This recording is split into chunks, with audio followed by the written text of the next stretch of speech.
Hey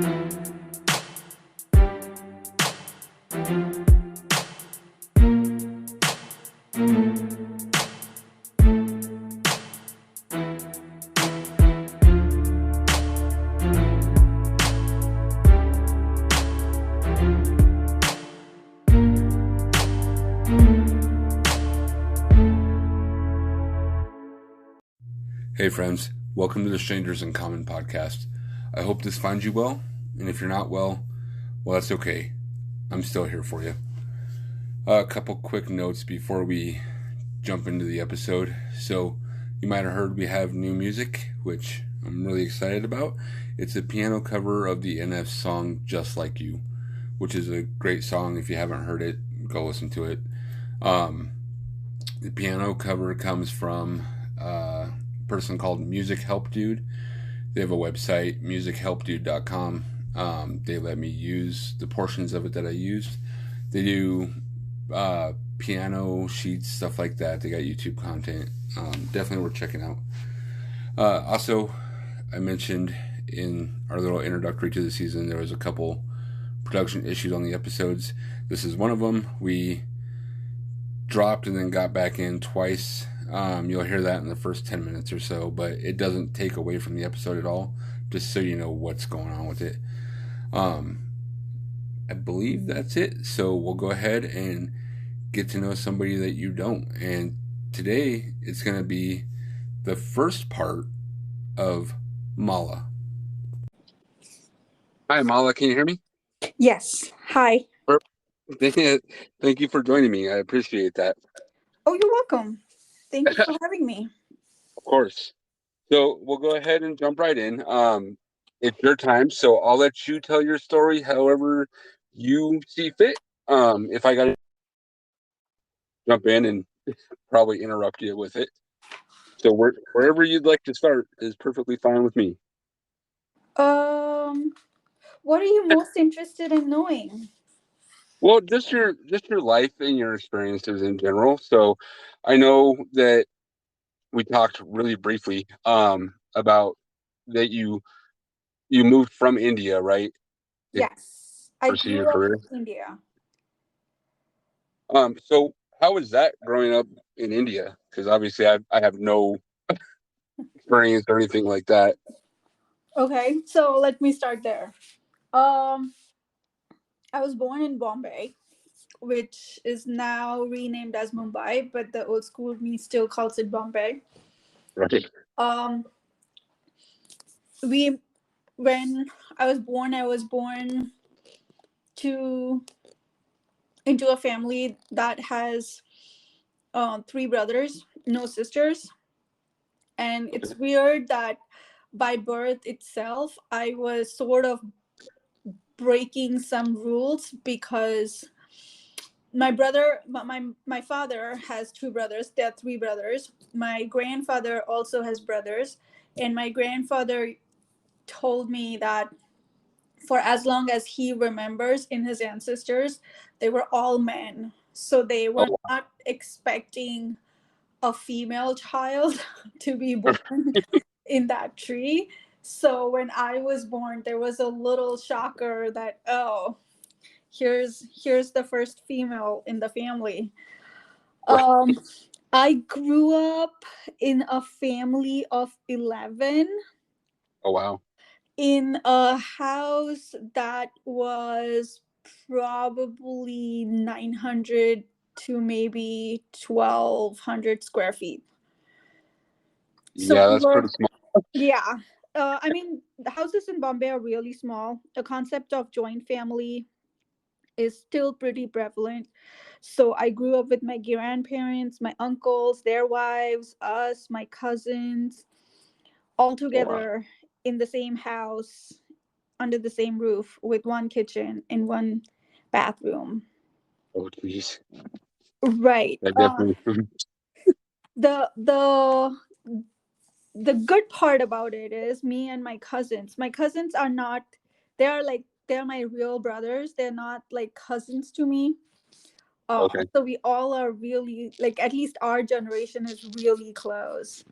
Um, and ironically, like, we all just separated, as in I am here, my brother lives in Sydney. He immigrated there. He's an Australian citizen. Oh, My wow. first cousin, he moved to London. He's a UK citizen. My other second cousin, he moved to Sweden. But I don't know how long he's going to stay in Sweden. Gotcha. And I'm here in United States. So we all Just all we all just separated. But we're still close. We have a WhatsApp group. We still talk together. Um we um I mean, the connection hasn't broken. We try to stay in touch a lot. Like I met them over the New Year's this year. So Oh, um nice. the other Plus, you have a thing, place to stay if you travel anywhere, right? say that again. I said, plus you have a place to stay if you travel anywhere. I do, right? I mean, and I that's the only how much ever I miss them. That's one of the greatest things that I have. Like they all have their own houses and stuff, and so it's pretty great. Yeah. Nice. So, what was some of the hardships you faced growing up in India? Um. So one of the many things, obviously, I mean, my mom is a housemaker. Um, she also only went to school until fourth grade because the village Oh, that she grew up in only had school till fourth grade. She would have to like travel to another. Hi. hi. Okay. So we'll just pick up right where we were. Um, So, what was it like growing up in India? so yeah, and you said your mom only completed the fourth grade. Was Right. that pretty common everywhere in India, or just where she was from? No, so India sort of, if you look at it at that time, obviously I'm talking 40, 45 years ago. Right. There the education in women was not, when my mom was in prime, was not very prevalent. So it is not that uncommon for a woman to not be educated and be completely dependent on their male partners. So that Gotcha. wasn't very uncommon. But in cities where I actually grew up, like my mom grew up in a village, but my grandfather had already immigrated to Mumbai. So I grew up in Mumbai. I was born in Mumbai. That is a very cosmopolitan city. And I mean, school education is a must. Everybody goes to school. Literally, everybody speaks English now. It's one of the things that Britishers left for us. The English speaking youngsters they're all aware. Internet's flattened the world. They're all aware. So it was something that was happening then. It's not very prevalent now. Oh, okay. Um, but so yeah, so I remember growing up as a kid. My dad used to write down notes, like translating English words into our local language so my mom could read. And so she would put me on this kitchen platform while she was making food for the family, while she was referring to my dad's note, because that's the place where there was translation, because I was going to an English medium school. She didn't know how to speak English, but the notes that my dad used to write for her would be able, so that's how my mom kind of learned English, while she Okay. taught me English, while my dad had to write those notes for her during the weekend and um, late nights after doing a job. um, and he was also still going to school for his uh diploma. So that was, I mean, I don't know how he did that, but Right. so it was I didn't like when I look back now, I think about the hardships that my parents went through. It wasn't because we had food and roof on the head, like, and that's one thing, and we were all together and the days just kept going. I didn't really realize it at that point in time, like, hey, we are poor, or we don't, like, the food was there every time we asked for food. The food, like, somehow, because the ancestors are farmers. There was at least some food on the table, at least at that time when we were growing up. Afterwards, when we broke up the nuclear family and we were just us four, my brother, me, my dad, and mom, and both of the kids. My brother was going to engineering school and I was going to an engineering school. At that Okay. time, the how do I say, the financial dynamic sort of changed. At that point in time, it got really tougher. But these early childhood days, I guess when I was just in school, not in college or engineering or running anything professional, it Right. was it was pretty easy. I had friends to play with, a lot of books to read. I remember my dad used to bring, like, every time the school used to get over, I would sit on my by my staircase looking at, like, I could see the street really down far, and my dad used to bring this big stacks, like, it was from the ground to at least his hip. So these were like Wow. the whole 12 months on both hands, for whole 12 months of different comic books for the whole year, and some storybooks and some reading material that would come. He would know that today is my last day of the school, so I'm going to need material to read through the otherwise I'm going Right. to torture him. So there used to be like these big stock of books that used to come, and I probably would last me maybe 3 weeks tops, and then I was harassing him up back again. Okay, so third time's the charm with this.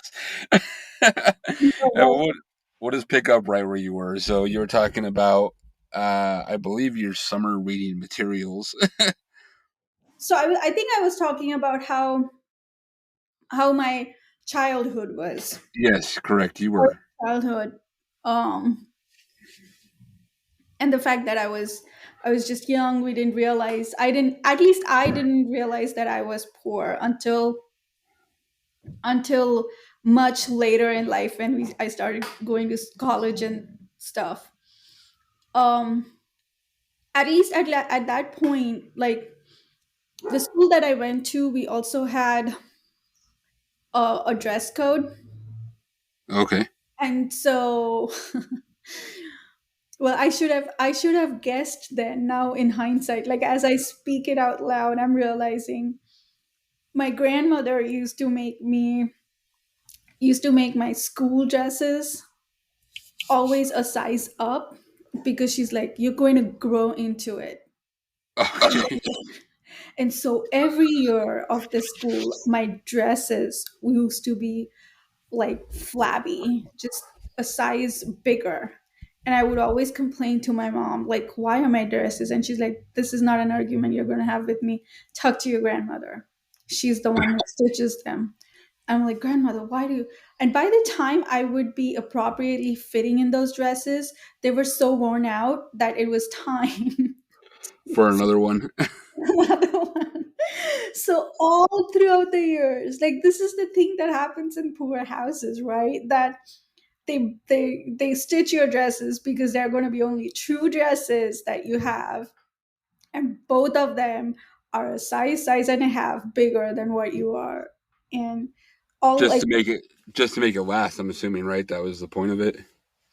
no, just so that they don't have to stitch more dresses. If I grow out of them, Oh, okay. they have to make more dress, and that was not possible. Like, I didn't realize that we were that poor that they couldn't afford to stitch to get the cloth, and because it was a school dress, you can't just, like, here you can wear whatever you want, but we had like a school uniform, which meant you had to get the cloth, then you have to pay the tailor to get it fitted to you, and Right. stuff like that. And my grandmother used to stitch my dresses, but then she would always stitch it a size or bigger, just so that Gotcha. they don't have to stitch it again in the school year. Yeah, that's. I mean, I guess every way to save money, right? When you don't have it. I don't have it. Agreed. I mean, in hindsight, I didn't.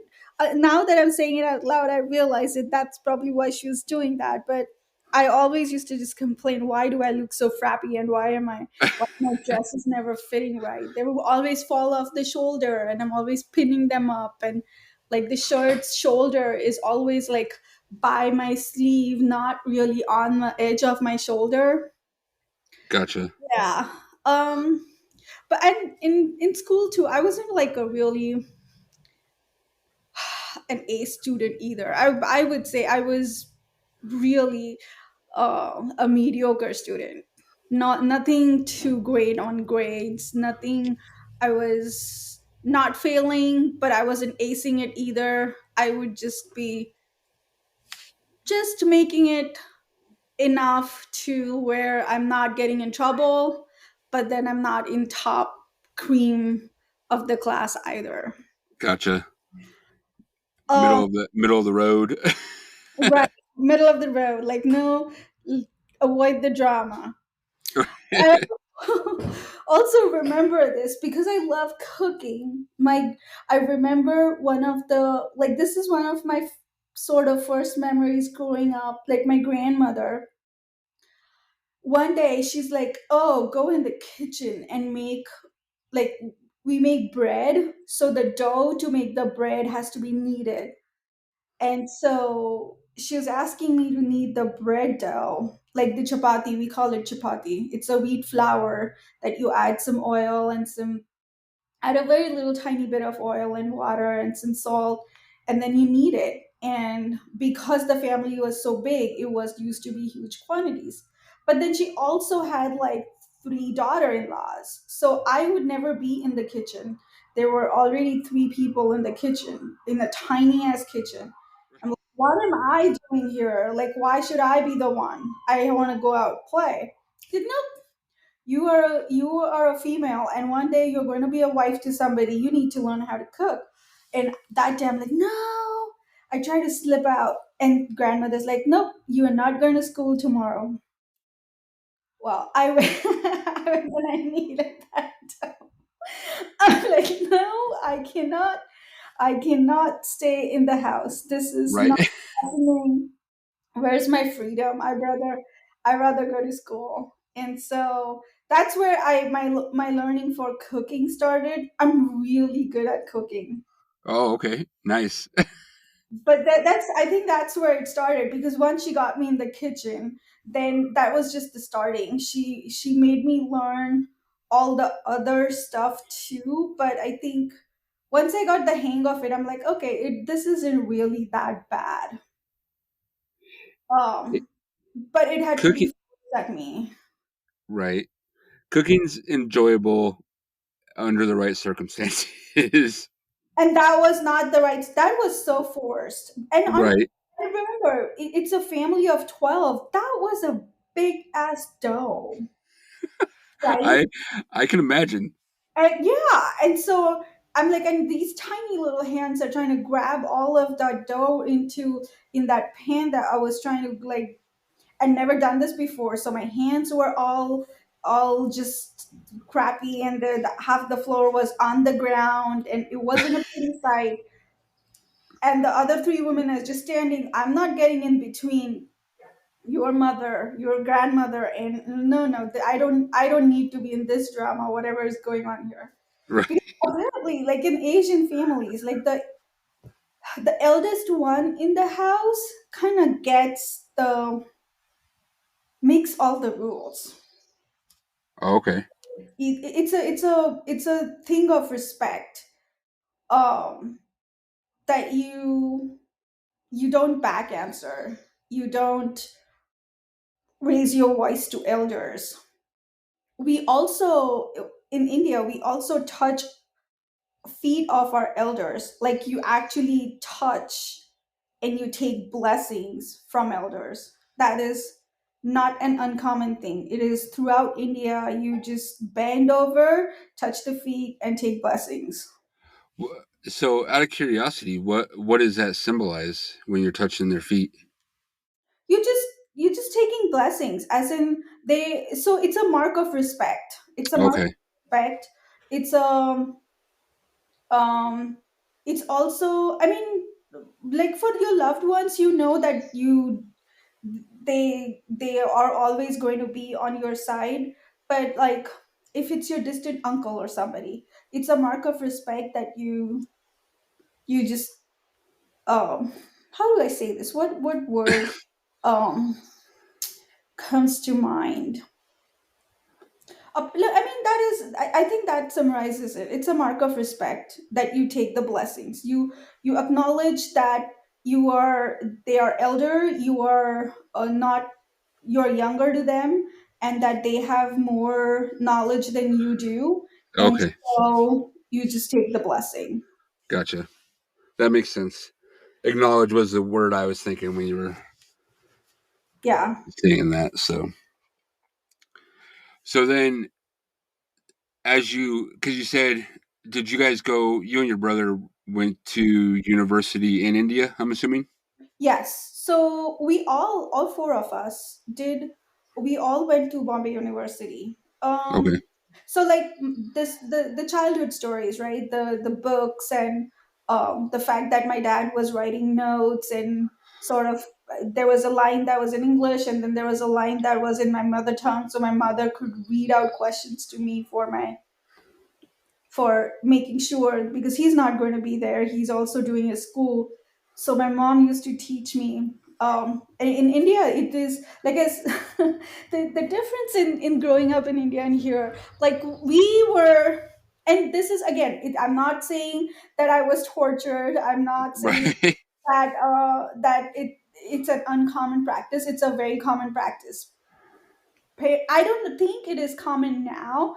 It has reduced a lot, but to slap your kid and to beat your kid is not uncommon. If they're not listening, you would get whacked. And it wasn't like, sometimes it could be just one slap, and sometimes it could be a full on session where you're like, you were really naughty. You did not. Oh, it was pretty common here back, you know, years and years ago to smack the shit out of your kids. So Yeah, I guess, yeah. So, um, it probably was the same thing then. Like, depends on the crime, right? right. If you ran out and did something different versus you failed in school, those are probably the bigger crimes. If you Right. want something to eat and it's not there, that's probably just to keep you quiet. Yeah, that was pretty commonplace a couple decades ago. Maybe not so much anymore, but I'm glad to hear that. I didn't know that. I'm glad to hear that. yeah, there was plenty of times that I got a belt or something for not behaving. So Would would it be with any cane or anything like that? A scale, a cane? Because that um used to happen. n- Mostly, me scale would be the teachers. oh no, we didn't. The teachers wouldn't. It would come from strictly from the parents, and I personally never got a cane, but I'm sure there is probably people that did. Yeah. I also think one of the other things was I was such a social person at that time that if I had not been that strictly disciplined, I think my life would have turned very differently. Like, if I were to be given a freedom that, and just, oh, you decide, I don't think I had brains to decide on my own. I don't think so. My direction of life, like the fact that I am an engineer right now, I do make decent amount of money. um, the fact that I'm here in United States on basis of my educational curriculums and accolades, I think that probably would not have happened. So in hindsight, I mean, even though I hated going through all of that, in hindsight, I'm glad that that happened, and I'm glad that that kept me on a progressive track versus like wandering and going on.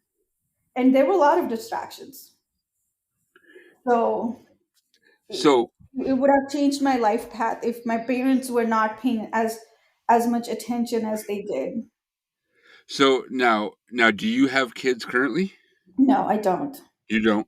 So do you feel if you decide to have kids, or if that's in your future, would you take the same parenting approach that your parents did, or would you maybe move away from that a little bit? I see it's very different now versus when I was growing up. Right. And that's one of the things, like the kids who are like the 7-year olds that I'm talking to, they now know that Boeing has a 979. They now know that there are yachts of this different sizes and this is the capacity. Like I had no idea. Like at 7-year old, I did not even know what a Boeing was. Right. Right. Equivalent of whatever it is at that time. I had no idea. So it's very different. I feel like kids nowadays are to be treated with a lot more respect than what we got treated, just for the fact that they consume and do know what they're talking about, and the knowledge that they get and consume from the atmosphere around them. It's just they're like sponges and they're soaking up so much. So their decision making power and their analytical power is a lot mature and a lot better than what we were when we were kids. So I do Right. acknowledge that, right? And so I probably, even though I probably will not take the violent route that I was subjected to, if it comes down to it, I might have to actually sit down and have a very long conversation and lay out Right. the pros and cons and stuff. And if at the end of that too, if that is the decision that they want to make, then I guess who am I to really stop? Right. Yeah, it's tough raising kids now, so I can tell you that. Do you have to? Um, I have four, so Okay. they're older. So, but it was very much, there was times that they got smacked or something for stepping out of line or whatever it may be. And looking back, some of it, uh, the majority of it probably was not necessary to do.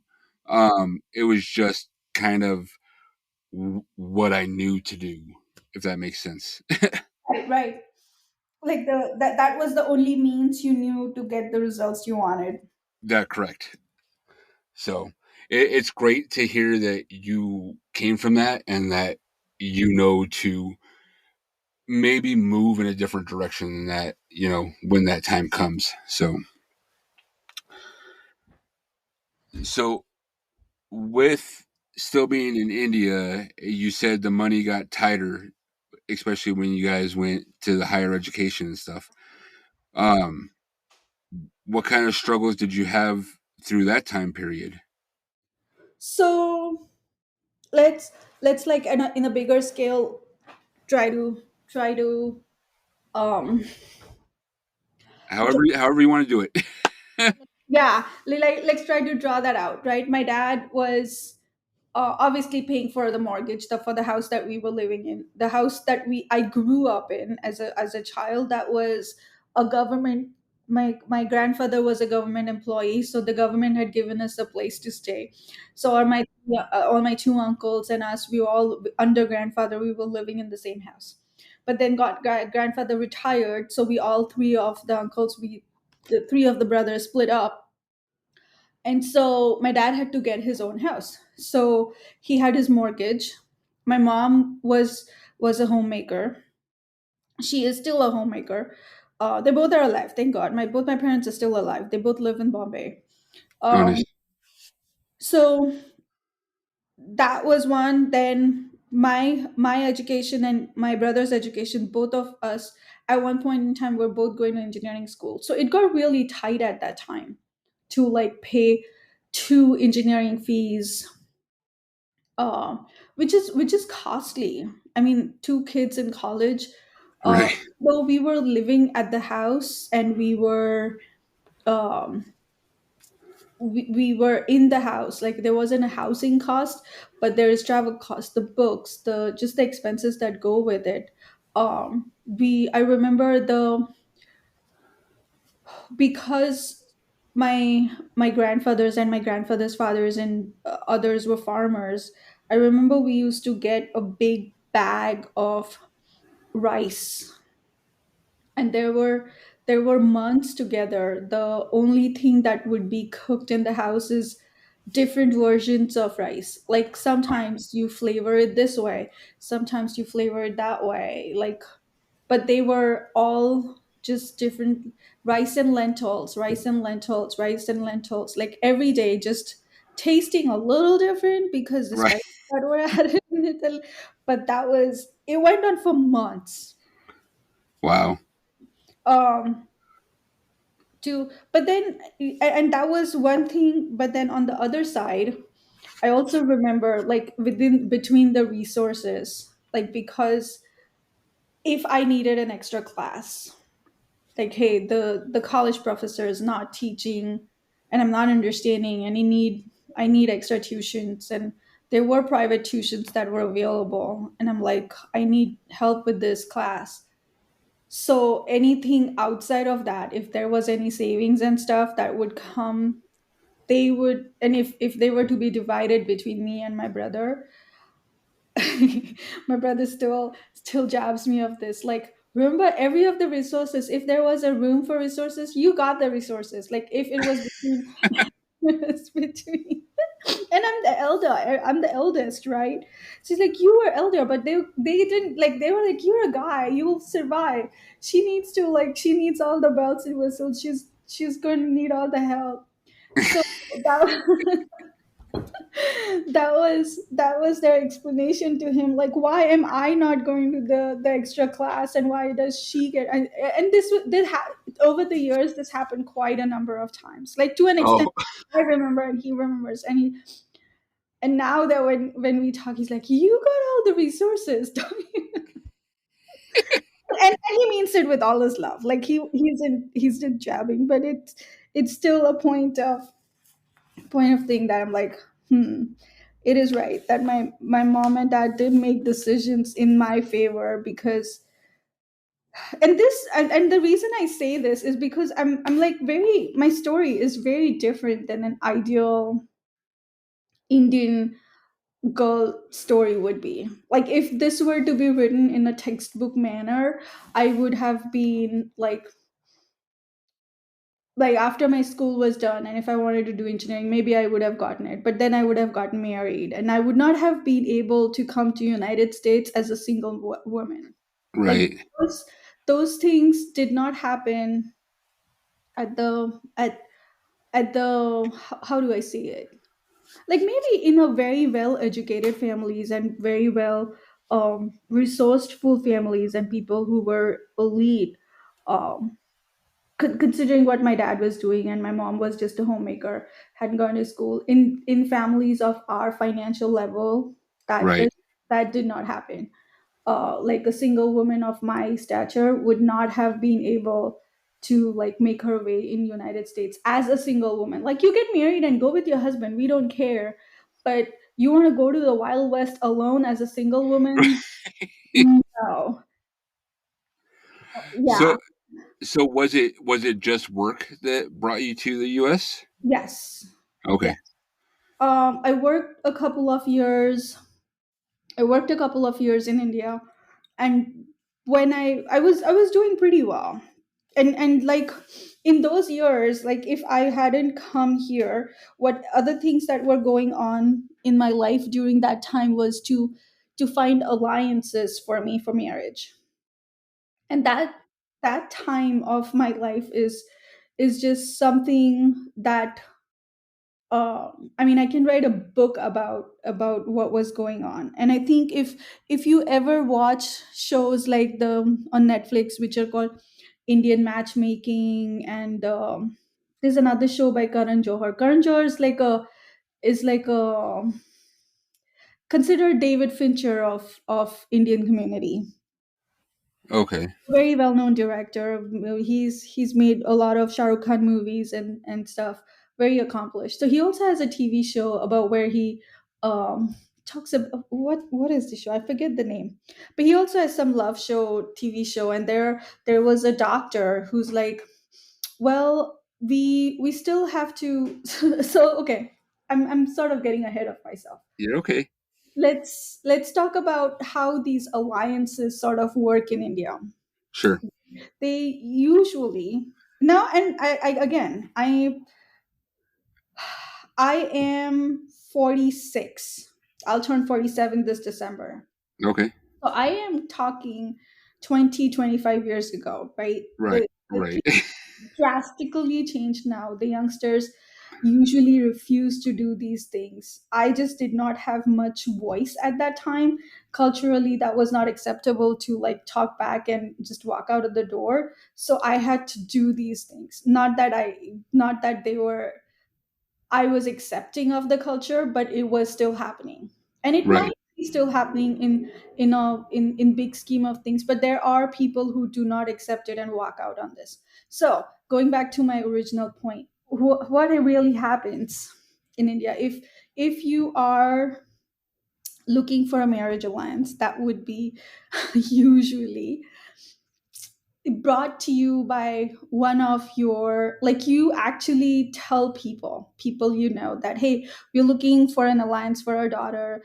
Tell us if you have a guy in mind, tell us if you're like, and that word sort of spreads around, and then the then like you find out commonality, and somebody comes back, oh, he has a guy here and he's working here, and like maybe it's a good match, and then the parents would talk, and then the guy's parents and the guy and maybe a couple of other family members come to your house to see the girl. Oh, okay. So in that full ceremony, you become the object of attention. Like you are under display as if, oh, can she talk? Can she walk? Can she? How good of a wife is she going to be? Is she going to submissive? Does she know how to cook? Does she have good manners? Like, and nobody's talking about what the guy is. It's so hypocritical. It's so partial towards the girls. Like the girl has a full on microscope, and there are questions that are asked to the, oh, do you cook, do you do this, do you do that, do you, and then you are like, if you can, like, if you find a question a little more offensive, you can't back answer.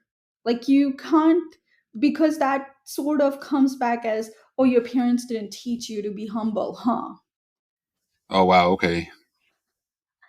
So there were times when these sort of alliances used to come for me, and they would like, there are times that they would sort of rip my heart out of my entire, whatever ego that I had assembled from my success, that would just be yanked out of my heart. It was so disheartening. I would like go in the bathroom and shove something in my mouth and just scream my heart out. Like, why do I have to go through this? Because it's very dismeaning. It's very um disrespectful to the girl. It's like, and I mean, I can ask questions, but then I can only ask, like, I can ask, hey, do you know how to cook? Are you going to be able to help me when I cook? Like, you expect me to go work too, so are you going to help me or do all of that? Like, those kind of questions would be considered, I'm back answering, I'm too forward, I'm not, um I'm not, what's the word, I'm not habitable enough, I'm not Complacent, maybe. yeah, enough, and that would backfire for getting that alliance. And plus then they'll go out and talk about me, so which means that if there was a good alliance and like a better alliance that was coming, they would be like, we've heard things about that girl. Not gonna go there. So it was I remember I remember one of the guys, because I had been working there. I mean, I had been working for a while, and I was doing well for myself in those days compared to I was a team leader at my job, so I had like around 20-25 people reporting to me under my team. And so at that, there was an alliance that I did get. And I remember, so there's a time when they let the couple go into another room and chat for a little bit. Okay. I remember that that guy asked me, hey, you make more money than me, would you be willing to take a job that makes lesser than I do? Like, he wanted me to resign from my job Oh wow. and deliberately take a job that makes lesser money than he does. And this is just a face to face first conversation, right? I mean, who the, why is my head, like, my heart even now, like, who in the world do you think you are? I worked hard to be here. I worked hard to make my own place. And I am successful. And just because you are a guy, you get to say this to me that, hey, will you take a job? Like, look at the audacity of that question. Right. Look at how the social construct even allowed him to ask. That he never got punished for asking that. He never got any yanking from anybody that, hey, that's a wrong question to ask, or like, what the heck are you thinking? The only thing we could do is I told my dad, and my dad got mad about it. So we never went forward. But that's the max we could do. Like, where is the society now where, like, how is this normal and how is this okay? Right. Yeah, that's insane because here it's definitely not that way at all. I love that part about here. I like, so now I am married to a white American man.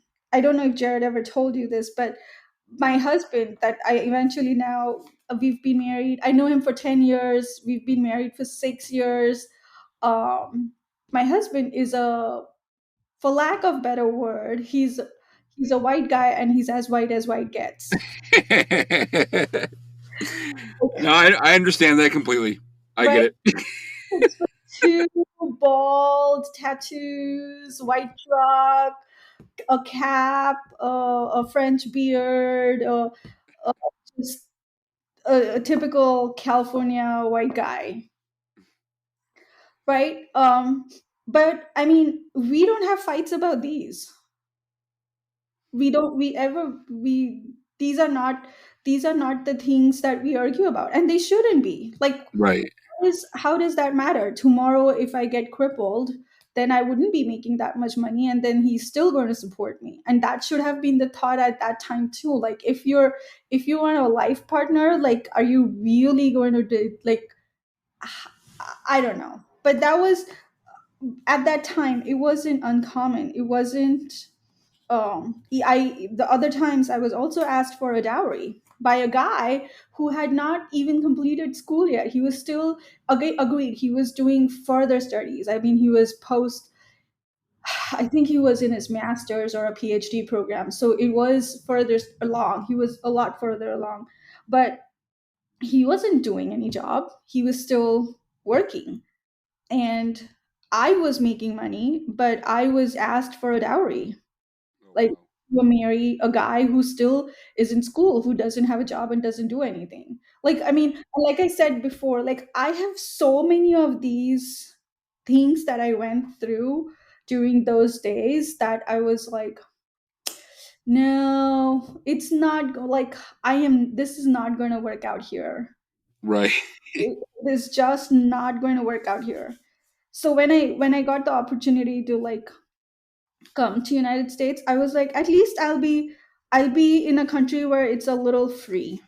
It's I would not be looked upon as a woman, as a female. It will mostly be, okay, what do you bring to the table? You're your value is determined by your intellectual ideas and what you bring to the table, and what you sort of participate with, rather than all these other superficial things that was going on. So So when now, oh, sorry, go ahead. No, go ahead. I almost finished my thought there. I apologize. I was just curious, going through that and then coming here, did that affect how you looked at the men that approached you before you met your husband, or how you interacted with them here? um you mean after I came here? Yeah, correct. um so let me take you through the life Okay, at that okay. at that point in time. So I moved when I moved. So there are things that are called as, they don't exist anymore, but at that point in time there were companies called as body shoppers.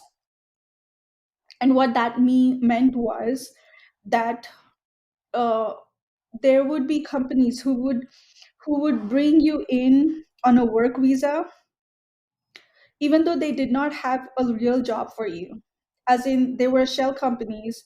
They had these consultants that were work laborers, but then because of the knowledge and the degree and the work that I was doing back home in India, it had like a technical weightage here too in United States, and people of the knowledge that I already possessed were not readily available. Does that make sense? It does, yeah.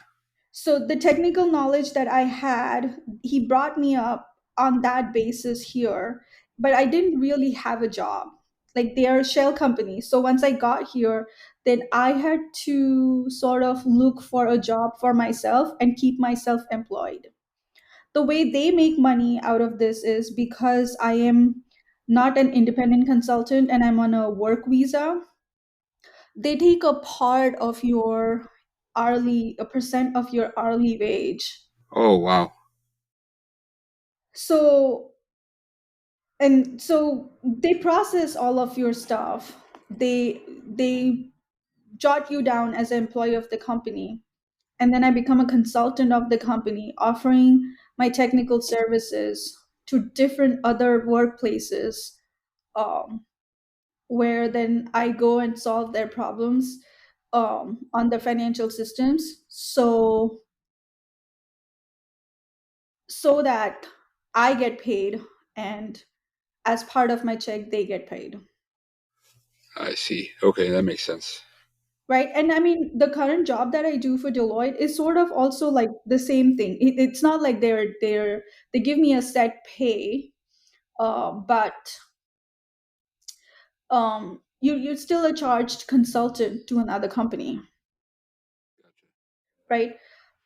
So when I came here, when I left India, and when I came here, there the there was there was a thought process. There was a lot of, what's the word, a lot of people around me. And you have to realize, like, I don't come from an elite family. I don't come from people who've been traveling internationally. I was the first person to step on a plane to get here, to be in United States. Nobody's seen United States before. You only know on the globe. I don't even know how far it is, how long it takes, what it means. So nobody had any idea. And to let your woman, a female from your family, just fly alone, and to let her figure it out all by herself, was a very drastic step that my dad and mom agreed to take. So when that chatter was going on, and obviously when you apply for a visa to, when you actually get on a plane, that's a couple of months. And that time frame was pretty hard emotionally. Again, you're going to break away from your family and you're on the other side of the globe, that side apart, but also, how dare you, right? You think you are going to be, you think you're going to survive there. You think you're really that smart. You think you can really do this. You think those white people will listen to you. You're going to be in dirt. You're not going to be successful. You're going to come crying back home, look at it in a month. And all sorts of the negativity that comes with it. So when I came here initially, I really had to like put my head down and just be in my job to be able to prove to myself that yes, I can do this. So I really avoided any sort of distractions. It took me a while to like save up some money, and then then look up and say, oh, I think I'm okay now. I think I got the hang of this. I think I understand how the system works here. I think I understand what I need to do to progress further. Like I get the system of how the things and the wheels work here. Because I remember earlier in the days, so there was a time when I was in Dayton, Ohio. Have you ever been to Dayton, Ohio? I have not been anywhere near Ohio, to be honest with you. Okay, so there was a time that I was in Dayton, Ohio. NCR headquarters used to be there. They moved out of there in the last 20 years. I think they're in Georgia or somewhere, but I don't remember where they moved. But they used to be in Dayton, Ohio at some point in time. So I remember at that point in time when I was working for NCR in Dayton, Ohio, I wanted to go travel to New York to see a friend. And for that time frame, all I knew was how to go from where I was living, take a bus, and go to the workplace where I was working. So then, instead of calling a cab, because obviously cab is expensive, and I had spent some of my savings and few $100s on getting a plane ticket to go to New York from Dayton, Ohio, I was like, okay, I'm going to just take a bus. The bus goes to the airport. But when you look at the map on the air on the thing, you're like, oh, airport's over here, and the bus stop is over here. There's a distance. That's fine. I think I can walk. I'll be right, not knowing naively that on the map when it looks like 1 centimeter, it might be actually 4 miles. Right. And that entrance is way far from where the airport entrance is. So literally to drag your bags from that bus stop to the entrance of the airport is physically not possible. Yeah. Given the fact that it is Dayton, Ohio, it had snowed that day, and I had like a like little less than a knee full of snow when the guy dropped me off at the airport bus stop. Oh, jeez. But you nowhere close to airport. Like the airport was like yeah far away. Like I can't plow my luggage through that snow. Right. So the naive things that I did in the earlier days were just so I'm like, now what? So I drag my I drag my bags to the nearest gas station. And I'm like, hey, I want to get to the airport. And by the time I get there, he's like, okay, you probably have to call the cab. And I think it was a long weekend, maybe somewhere around 4th of July or something like that. No, doesn't seem like 4th of July. Sorry, 4th of July is summer. So that snow probably is not there. But maybe Labor Day or something, because there was enough amount of snow on the ground and it had snowed before. Right. So I'm like thinking, now what? And I asked the guy who was working at the gas station, hey, so how do I get to the airport? He's like, call, here's the yellow page, just call a cab, and here's the phone, and he probably can come pick you up here. I'm like, okay. And because it was holidays, the cab driver said yes, but it had already passed like more than 30 minutes and the guy wasn't there. So I was going to miss my flight, Oh, jeez. standing outside in this gas station freezing my butt off. And I like, because now I guess I'm going to miss my flight. um I'm going to lose that $300. Now I have to figure out how to get from here back to the room that I was living in. And I'm like, oh my god, this sucks. Like how stupid was I? I should have paid for that cab and gone to the airport, like trying to save pennies, right? The wrong decisions that you make. And I'm standing there, and like the tears are rolling down my eyes, and I'm just standing there, like looking into the abyss. And here comes a couple who just was filling up gas at the gas station, and they were like, "What happened? What are you crying for?" I'm like, "I want to go to the airport, but the cab driver is not here and I can't get to the airport." He's like, "Oh, that's it? We'll give you a ride to the airport." He picked up my bag, propped it into the trunk, and then I noticed there's another female. They were older couple. There was another female in the car. I'm like, "Okay, probably, I don't know. They're strangers. Should I get into their car?" Right.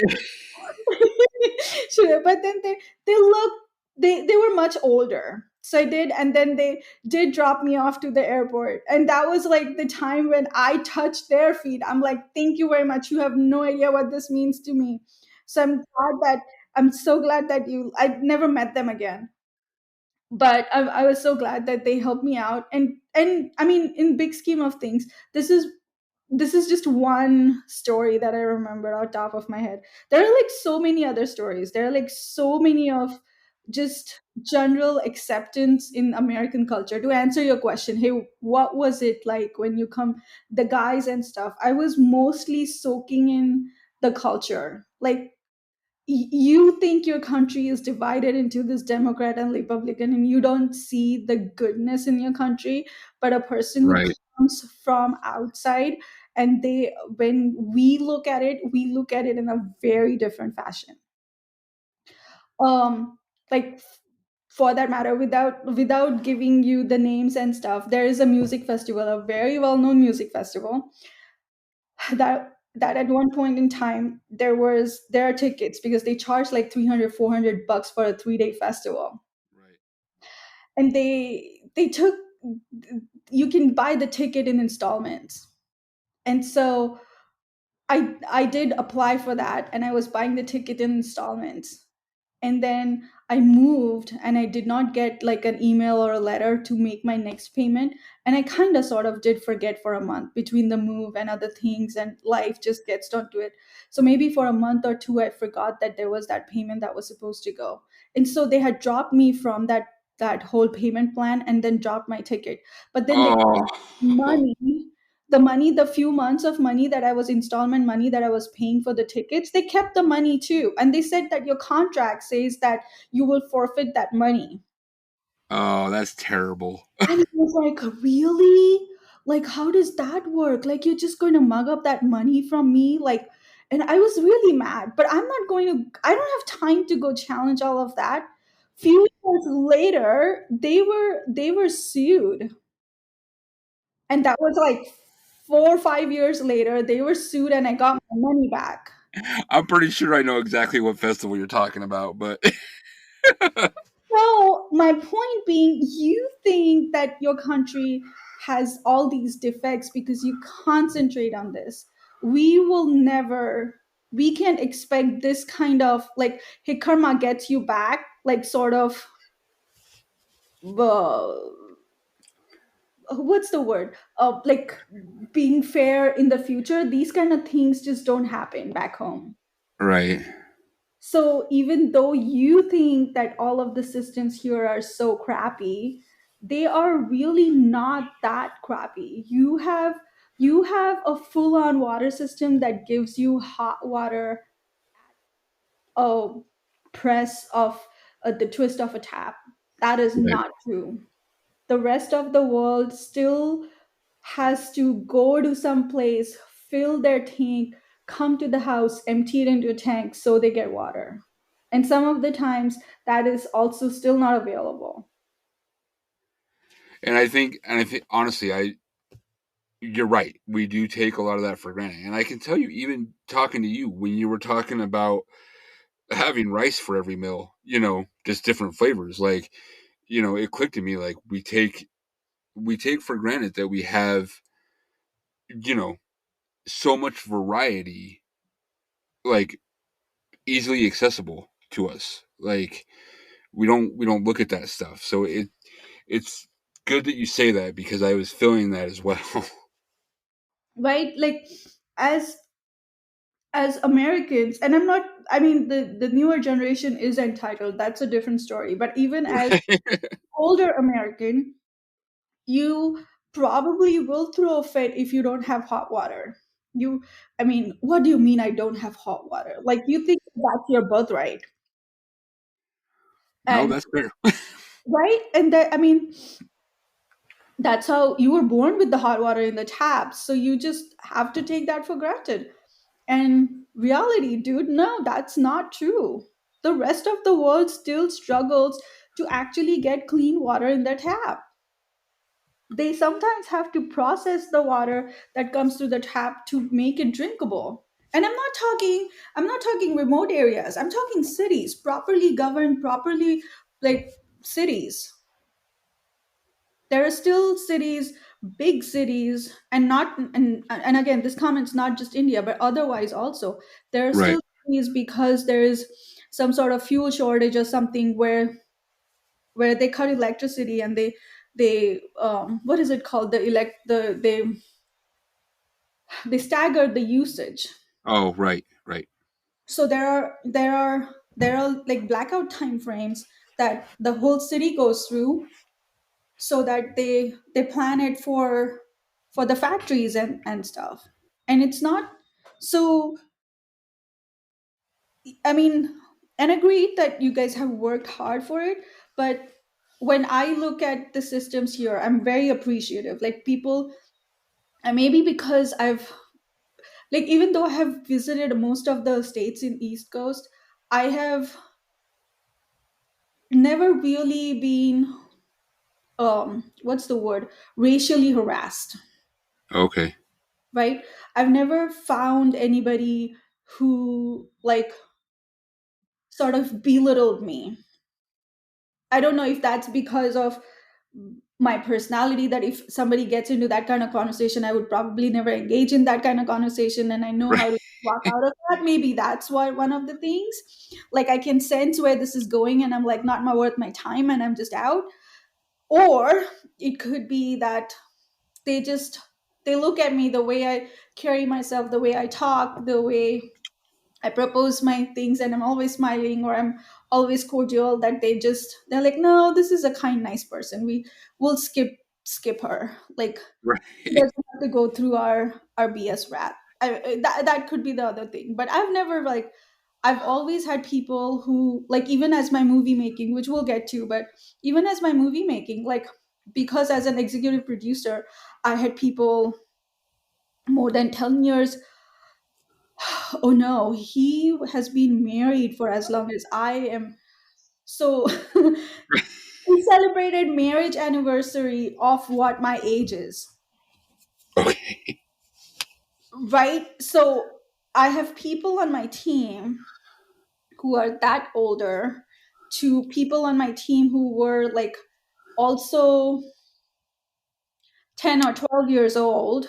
So there's, like, this variety of gap. But obviously, I got a say at the table. There were things that I had asked them to do that they did. They gave me feedback. So all of that was very respectful. I don't think that India has progressed. Maybe it is getting there now, but I don't think India has progressed to a level where a girl can really drive all this thing that I drove here. So the systems here don't look at what you are, a girl, a boy, a female, a male, a trans, a gay person. If you have your idea and you want to execute it, it gives you the liberty to do what you want to do. Right. And I think that's why, and on that other note, if you can't do it in this country, dude, you're not going to be able to do it in any other country. Trust me. Like, trust me on that. This is the easiest place to get your shit done, because remember when I was telling you, like, how how